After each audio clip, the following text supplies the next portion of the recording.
때로는 우리와 가장 가까운 사람들, 우리가 신뢰하고 마음을 터놓고 의지하는 사람들이 알게 모르게 우리의 에너지를 소모하고 인내심을 시험하며 우리가 진정한 가치관에 맞는 삶을 사는 것을 방해할 수 있습니다. 생각해보면 참으로 냉정한 현실이지 않나요? 명확한 인식을 얻으려면 먼저 우리 삶의 관계들을 평가하는 것에서 시작하는 경우가 많습니다. 오늘 영상에서는 진정한 관계와 성장을 방해할 수 있는 관계를 구분하는 방법에 대해 알아보려 합니다. 상대방이 우리를 진정으로 아끼지 않을 때 나타나는 미묘한 신호와 작은 행동을 함께 살펴보겠습니다. 고대 철학자들은 우리가 원칙에서 벗어나게 만드는 얕은 관계에 대해 자주 경고했으며 우리에게 에너지를 더해주는 우정을 바꾸도록 돕는 시대를 초월한 조언을 남겼습니다. 이 통찰을 탐구하면서 이것이 다른 사람을 더 잘 이해하고 자신의 가치와 목표에 더욱 충실할 수 있도록 하는 길잡이로 여겨지기를 바랍니다. 만약 자아 발견의 여정에 있거나 지혜, 평온, 그리고 진실한 관계로 가득한 삶을 만들고자 한다면 끝까지 시청해 보시길 권합니다. 심지어 회의적인 분들조차 관계에 대해 새로운 시각을 얻게 되실지도 모릅니다. 이런 생각들이 공감된다면, 그리고 실질적인 지혜를 통해 개인의 성장을 추구하고 있다면, 구독하고 이 영상을 비슷한 길을 걷고 있는 분들과 공유해 주세요.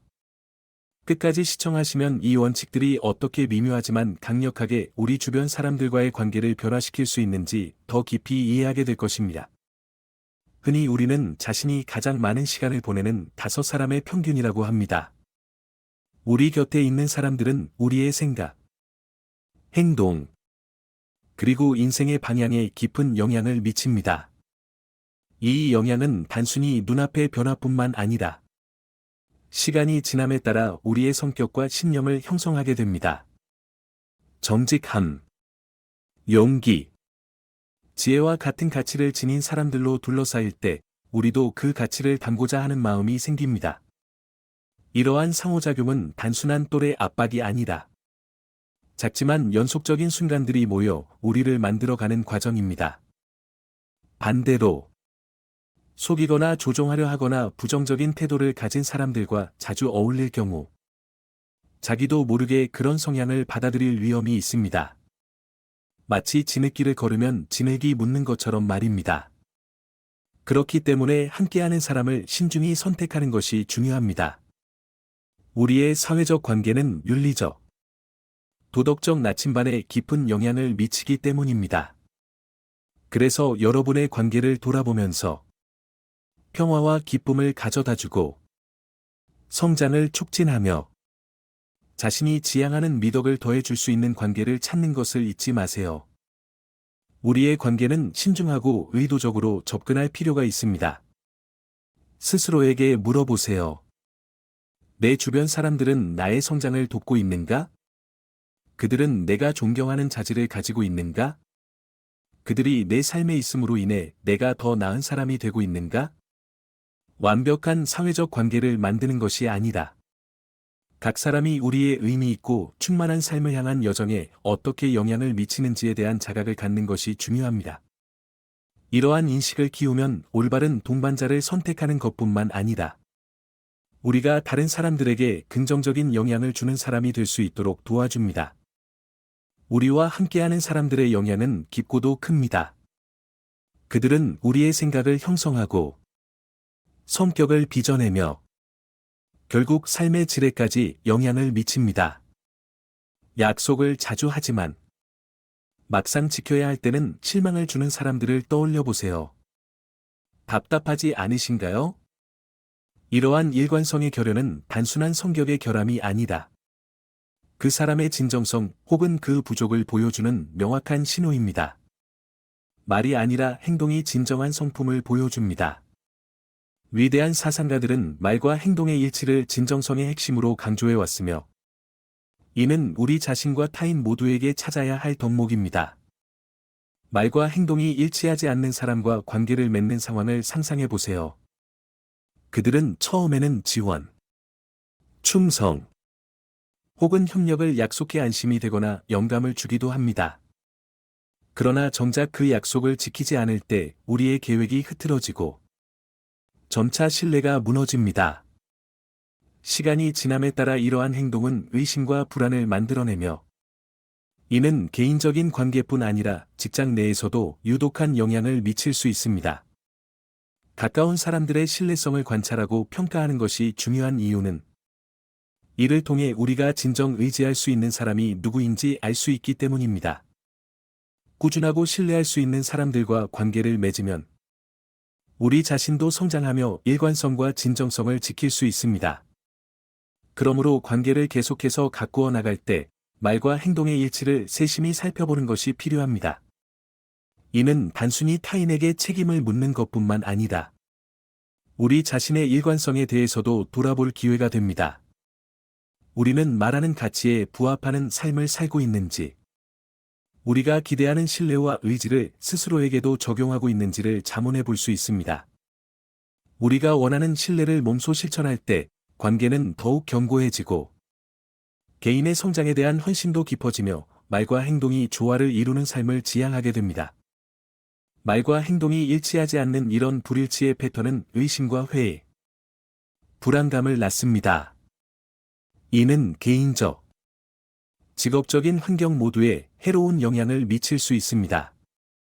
건강한 관계를 유지하기 위해 우리는 주변 사람들의 신뢰성과 약속을 지키는 태도를 관찰하는 것이 중요합니다.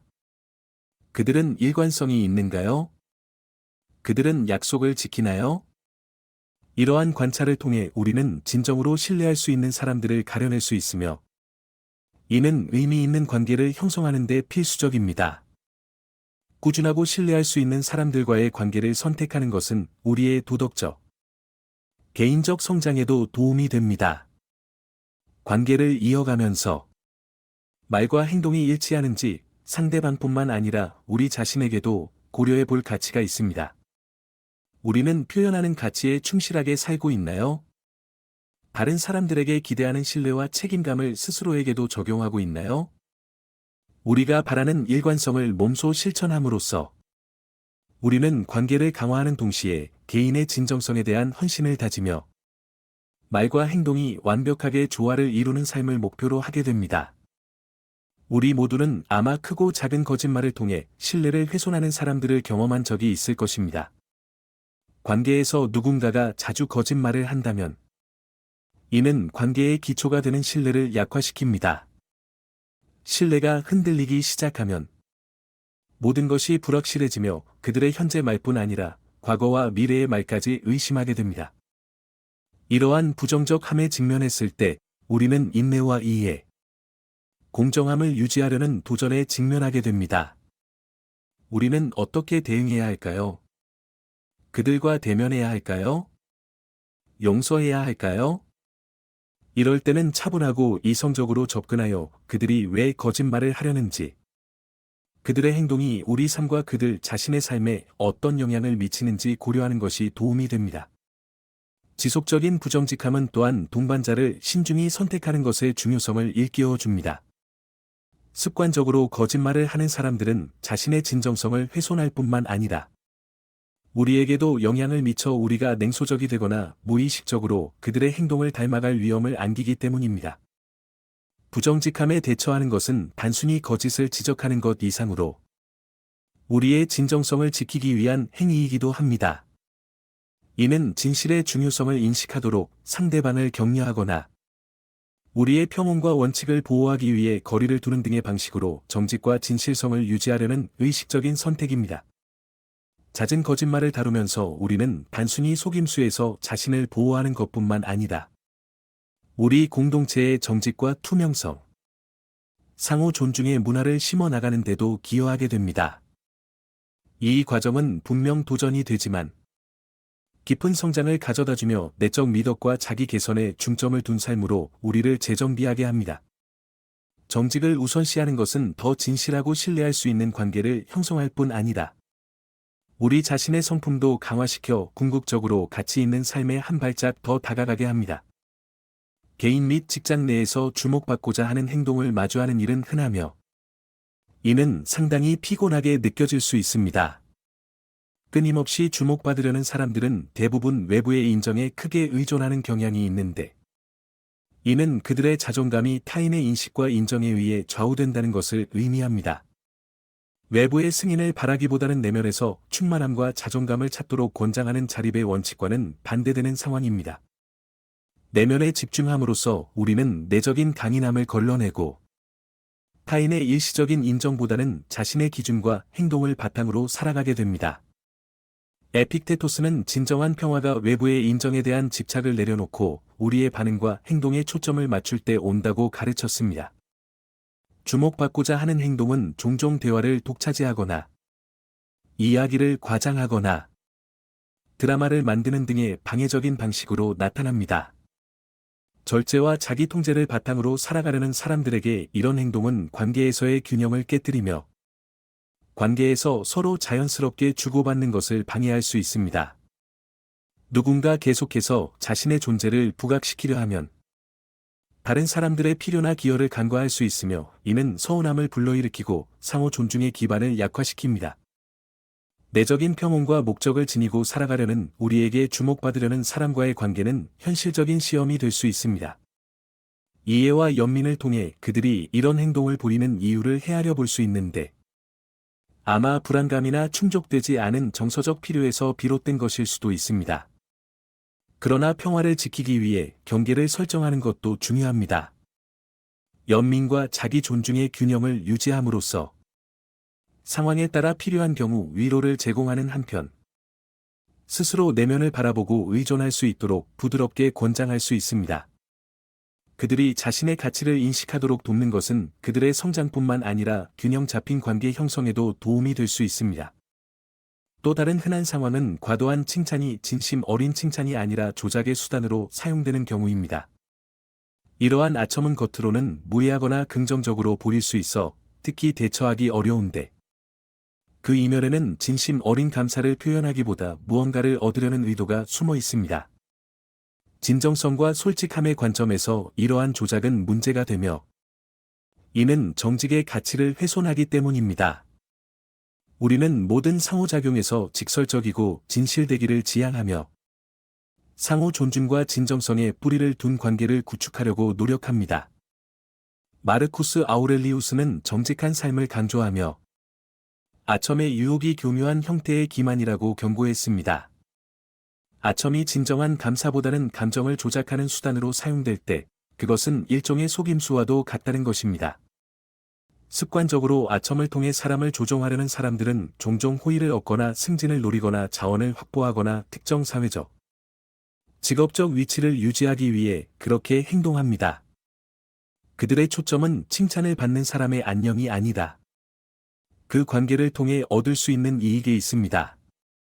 이런 행동은 개인적 또는 직업적 환경 모두에서 유독한 분위기를 조성할 수 있습니다. 칭찬을 받는 입장에서는 처음에는 그 말이 기쁘게 느껴질 수 있지만 그 숨겨진 의도를 깨닫게 되면 신뢰가 무너질 때가 많습니다. 칭찬은 진심이 아니었음을 깨닫게 되면 튼튼한 관계의 기반이 되는 신뢰와 존중이 무너지기 쉽습니다. 이런 상황에 대한 균형 잡힌 접근법은 스토아 철학에서 강조하는 지혜와 신중함을 포함합니다. 스토아 철학은 아첨의 말을 깊이 들여다보며 그 말이 진실성과 성실함에 기반하고 있는지 자문해 보라고 가르칩니다. 동시에 자기 반성도 중요합니다. 우리는 이 칭찬이 우리의 자아를 지나치게 부풀리게 두고 있지는 않은지, 아니면 이런 칭찬에 의존하게 되고 있는 것은 아닌지 생각해 보는 것입니다. 스토아 철학은 자기 인식과 외부의 인정에 의존하지 않는 내면의 가치를 함양하도록 장려합니다.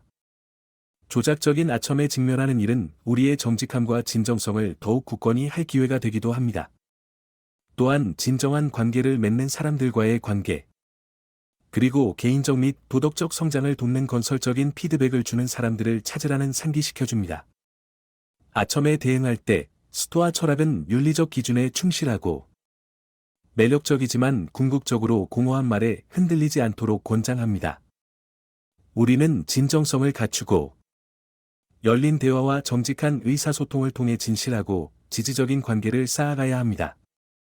이 문제는 우리가 소중히 여기는 관계의 신뢰성과 진정성에 직결되는 만큼 깊이 와닿습니다.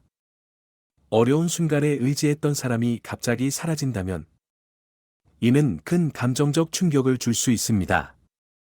스토아 철학에서는 역경을 피할 수 없는 것일 뿐 아니라 우리의 성격과 주변 사람들의 성격을 시험하는 중요한 기회로 봅니다. 세네카와 에픽테토스와 같은 사상가들은 진정한 우정은 평온한 시기가 아니라 힘든 순간에 입증된다고 강조했습니다. 그들은 친구의 진정한 가치는 희생이나 불편을 감수하는 행동에서 드러난다고 믿었습니다. 누군가가 어려운 순간마다 반복적으로 나타나지 않는다면 이는 그 관계의 진정한 헌신이 부족하다는 신호일 수 있습니다. 이러한 행동은 상호 존중이나 배려보다는 좋은 시기에 제공되는 이익을 위한 조건부 관계임을 드러냅니다. 이러한 선택적 참여는 일관성과 신뢰성, 그리고 진정성의 가치에 반하는 것입니다. 이와 같은 부재에 직면했을 때 스토아 철학은 원만이 아닌 이해와 성찰의 길을 제시합니다. 쓴 감정을 품기보다는 역경이 종종 진정한 의도를 드러내게 한다는 점을 받아들이며 더욱 진실하고 상호 지지적인 관계를 찾도록 도와줍니다. 스토아 철학은 이러한 상황을 용서와 기대 재평가의 기회로 보도록 권장합니다. 또한 자기 의존을 함양하라고 촉구하는데 이는 스토아 철학의 핵심 가치입니다. 마르쿠스 아우렐리우스는 자기 충족에서 발견되는 강인함에 대해 자세히 설명하며 다른 사람의 존재 여부에 흔들리지 않는 내면의 회복 탄력성을 추구하라고 했습니다. 다른 이들의 지원 부족을 인식하는 것은 우리가 누구를 신뢰하고 의지할지를 결정하는 데 실질적인 도움을 줍니다. 이 철학은 우리가 무정하게 행동하거나 성급히 인연을 끊으라고 가르치는 것이 아닙니다. 대신 사람들의 행동에 근거하여 관계를 합리적이고 분명하게 평가하도록 권장합니다. 만약 누군가가 중요한 순간마다 자주 부재한다면 그들에게 얼마나 감정적으로 투자할지 재고해 볼 때일 수 있습니다. 이런 이해는 우리가 더 나은 친구이자 지원자가 되도록 방향을 제시하기도 합니다. 다른 사람이 부재할 때 느끼는 감정을 돌아봄으로써 우리는 우리가 소중히 여기는 사람들의 삶에 더 충실하고 지원적인 존재가 될 수 있으며 스토아 미덕에 더 가까워질 수 있습니다. 또한 신뢰를 저해하고 관계에 손상을 줄 수 있는 행동은 바로 험담입니다. 어떤 사람들에게는 무해하게 보일 수도 있지만 그 영향은 종종 깊고 파괴적입니다. 스토아 철학의 관점에서 험담은 지혜, 즉 이성을 적절히 사용하는 덕목과 정의 타인을 공정하게 대하는 덕목에 반하는 행동입니다. 마르쿠스 아우렐리우스와 에픽테토스와 같은 스토아 철학자들은 다른 사람의 일에 간섭하기보다 자신의 행동과 성품에 집중하라고 강조했습니다. 그들은 참되고 필요한 말, 그리고 친절한 말을 하는 것만을 권장했습니다. 이에 반해 험담은 대개 화자가 직접적으로 관련되지 않은 검증되지 않은 이야기나 종종 선정적인 정보를 공유하는 경우가 많습니다. 사람들이 험담을 하는 이유에는 타인과의 연결감을 느끼고 싶거나 우월감을 느끼려 하거나 단순히 지루함을 달래려는 것 등이 있을 수 있습니다. 그러나 스토아 철학에서 권장하는 대화는 의미 있고 건설적인 내용을 다루는 것이지 분열을 일으키거나 파괴적인 것이 아닙니다. 험담은 이러한 기준을 충족하지 못하며 우리의 이성적이고 의도적인 대화 능력을 잘못 사용하는 예라 할 수 있습니다. 스토아 철학은 또한 공감과 이해의 중요성을 가르치며 이는 험담에서 흔히 결여된 요소들입니다. 험담은 누군가를 돕거나 이해하려 하기보다는 종종 섣부른 판단을 내리며 사람들을 소외시키거나 고립시키고 불신을 조장합니다. 사람들이 험담의 대상이 될 것을 두려워하면 집단 내에서 솔직한 의사소통이 어려워질 수 있습니다. 험담에 대처할 때 스토아 철학은 유용한 지침을 제공합니다. 대화에 대한 우리의 기여를 유념하며 내가 진정 의미 있는 내용을 더하고 있는지 혹은 그저 소음을 더하고 있는지 돌아보는 것입니다. 타인에 대한 언급이 정말 필요한가? 아니면 상처를 줄 수 있는가 자문해 보아야 합니다. 스토아 철학은 타인의 행동에 무관심하라고 가르치는 것이 아니라 의도와 배려를 가지고 대화에 임하라고 조언합니다. 험담을 마주했을 때 우리는 대화를 다른 방향으로 이끌거나 모든 사람이 집단의 복지를 증진할 주제에 집중하는 것이 중요하다고 부드럽게 상기시킬 수 있습니다.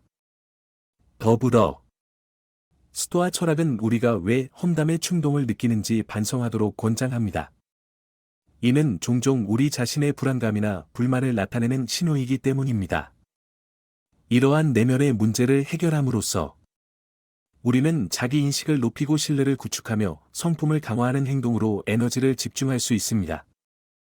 다른 사람에 대한 험담 대신 그들을 격려하고 지지하는 방향으로 마음을 돌리면 긍정적인 공동체 형성에 기여할 수 있습니다. 스토아 철학의 원칙을 적용하면 쓸데없는 이야기에 휩쓸리는 유혹을 피하며 신뢰할 수 있고 친절한 존재로서의 면모를 갖출 수 있습니다. 이를 통해 우리의 성품을 더욱 강화하고 더욱 존중과 신뢰가 넘치는 환경을 조성하게 됩니다. 스토아 덕목과의 이러한 조화는 우리의 삶을 풍요롭게 할 뿐 아니라 일상 대화를 넘어 더 넓은 범위에 긍정적인 영향을 미치게 합니다. 이제 또 다른 관계의 걸림돌이 될 수 있는 행동에 대해 살펴보겠습니다. 바로 질투와 원망의입니다. 이러한 감정은 종종 예의 있는 말과 미소 뒤에 숨겨지지만 경험하는 사람과 그들의 관계에 깊은 부정적 영향을 미칩니다. 질투는 단순히 불편함이 아니라 우리가 타인을 바라보는 방식을 왜곡하고 판단을 흐리게 하며 원망을 키우는 관점입니다. 스토아 철학의 관점에서 질투는 미덕의 길에서 크게 벗어난 것입니다. 스토아 철학은 진정한 행복과 만족은 타인의 성취나 소유물이 아닌 우리의 내면에서 비롯되어야 한다고 가르칩니다. 이러한 관점에서 질투는 잘못된 가치를 드러냅니다. 외부 요소가 우리의 내적 평화를 흐트러뜨리도록 허용하기 때문입니다. 우리가 부러움을 느낄 때 타인의 성공이나 지위를 미덕과 충만함에 대한 자신의 헌신보다 높이 평가하게 되는 것입니다. 스토아 철학을 통해 우리는 질투와 같은 감정을 반성하고 자기 성장과 성품 강화로 나아갈 수 있습니다. 질투는 종종 부족 마인드셋에서 비롯됩니다.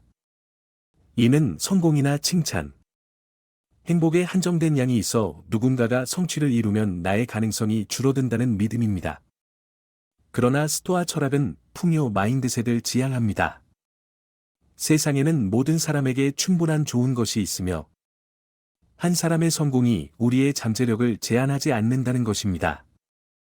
스토아적 관점에서는 타인의 성취를 공유된 인간 경험의 일환으로 받아들이고 경쟁보다는 서로의 성취를 축하하는 마음을 가지라고 권장합니다. 질투의 미묘하지만 해로운 표현 중 하나는 억지 칭찬이나 수동적인 공격을 통해 나타나는 것입니다. 예를 들어 친구의 승진을 진심으로 축하하지 않고 너는 운이 좋네, 좋은 인맥이 있어서 와 같은 말을 하는 경우입니다. 이런 말들은 상대방의 기쁨을 진정으로 나누지 못하고 상처를 줄 수 있습니다. 스토아 철학은 우리가 질투나 원망 없이 타인의 성공을 진심으로 축하할 수 있는 넉넉한 마음을 기르기를 권장합니다. 제어되지 않은 질투는 원망으로 발전할 수 있습니다. 이는 더 깊고 부정적인 감정으로 질투가 쓴 감정으로 변해가는 것입니다. 원망은 사람들 간에 보이지 않는 벽을 만들어 소통과 진정한 관계를 방해합니다. 스토아 철학은 원망의 무식함을 인식하도록 돕습니다. 원망은 우리가 시기하는 상대에게 해를 끼치기보다는 오히려 우리의 생각을 잠식하고 마음의 평온을 해치기 때문입니다. 질투를 느낄 때 스토아적 대응은 내면을 들여다보고 가치와 목표에 다시 집중하는 것입니다. 마르쿠스 아우렐리우스는 우리가 가진 욕망이 진정으로 높은 자아에 부합하는지 돌아보라고 조언했습니다. 타인이 가진 것에 집착하기보다는 우리는 우리의 고유한 길에 집중하며 스스로의 발전에 감사하고 자신만의 여정에 자부심을 느껴야 합니다. 또한 스토아 철학은 수용의 힘을 가르칩니다. 세상에는 우리가 바라는 것들을 더 많이 가진 사람들이 언제나 존재합니다. 성공, 인간관계, 인정 등 이를 개인적인 실패로 보는 대신 스토아 철학은 각자의 삶이 다르게 펼쳐진다는 것을 받아들이라고 조언합니다. 비교가 결국 무의미하다는 것을 깨닫고 우리의 길과 우리가 통제할 수 있는 것에 집중함으로써 질투와 원망에서 자신을 보호할 수 있습니다.